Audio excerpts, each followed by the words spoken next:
So I've been asked a couple of times, at least, why I use, if I can remember where I put it down, which is always a problem for me, but why I use Japanese saws. First of all, like I said, I like the fact that, I don't need to sharpen them. I can replace the blades, which is not necessarily a major selling point for me, but it means one less thing that I have to take the time out of actually doing something and sitting down and sharpening because, you want your tools to work right. They got to be sharp.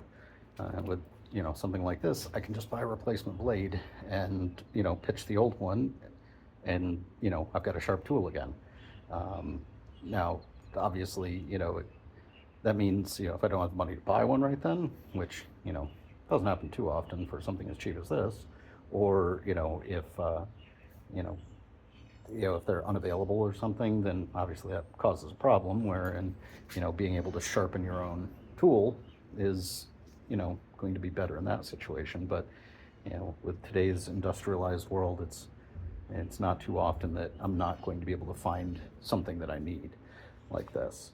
The second thing is that there are plenty of videos out there about Japanese saws and how they work and such, but when you're with a European saw, you're pushing on the saw, which causes the end, of your blade when you push on it to, do this, to wobble. And I think that it's much more difficult to keep a straight cut that way. Plus, your body, you're muscling into it. You gotta put a shoulder into it, and you're using all muscle to get through that wood. Whereas with a Japanese pull saw, you're just putting it in place. I mean, your body is doing most of the work. It's just easy to pull on. It's the body mechanics is just more comfortable.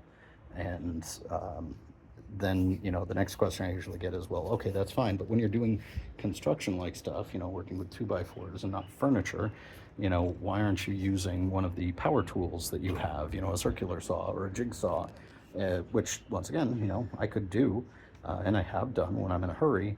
But something like Japanese pull saws or just the hand tools in general, we look at the work that survived hundreds of years woodworking, and we see the craftsmanship in it, and we see how much beautiful work that somebody did. Well, the reason why it's still around is because it is beautiful and he did a really good job with it and it lasted.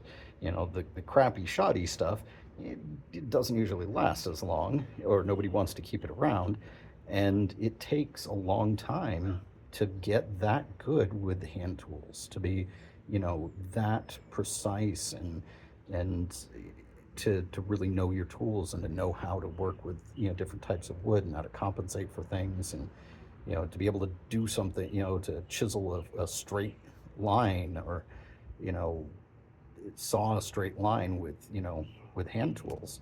And so when I have the opportunity to do something like this where I can use my hand tools, my Japanese saws, and practice, because it's not like I do this for a living.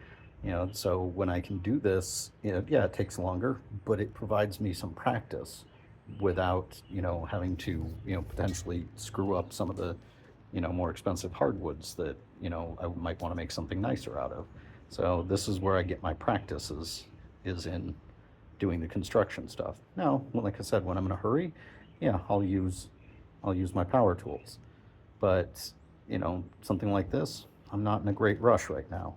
It's going to take time to get other things in place, to clear things out, to make way for things, you know, setting up the foundation for this coop. So, this is the first really nice day, really nice working day of the season. So I've got some time.